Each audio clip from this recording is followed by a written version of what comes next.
కూరగాయల వ్యాపారికి 29 లక్షల జీఎస్టీ. కూరగాయల వ్యాపారికి 29 లక్షల రూపాయల జీఎస్టీ కట్టాలంటూ నోటీసులు అందాయి. కర్ణాటకలోని హావేరికి చెందిన శంకర్ గౌడ కూరగాయల దుకాణం నడుపుతూ ఉన్నాడు.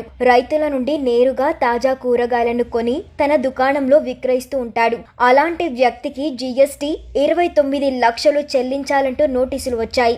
4 ఏళ్లుగా కూరగాయలు అమ్ముతున్న శంకర్ గౌడ మొత్తం 1.63 కోట్ల రూపాయల లావాదేవీలు చేసినందుకు ఇప్పుడు జీఎస్టీ కట్టాలట.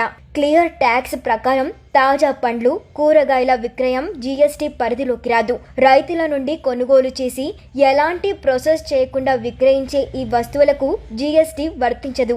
అయినా ఆదాయాన్ని బట్టి నోటీసులు ఇవ్వడమేంటని కూరగాయల వ్యాపారులు ప్రశ్నిస్తూ ఉన్నారు. వ్యాపారి మొత్తం అమ్మకాలు ఒక నిర్దిష్ట పరిమితిని మించి ఉంటే ఆధారాలు, రికార్డులను అడిగే హక్కు ప్రభుత్వానికి ఉంటుందని అధికారులు చెబుతూ ఉన్నారు.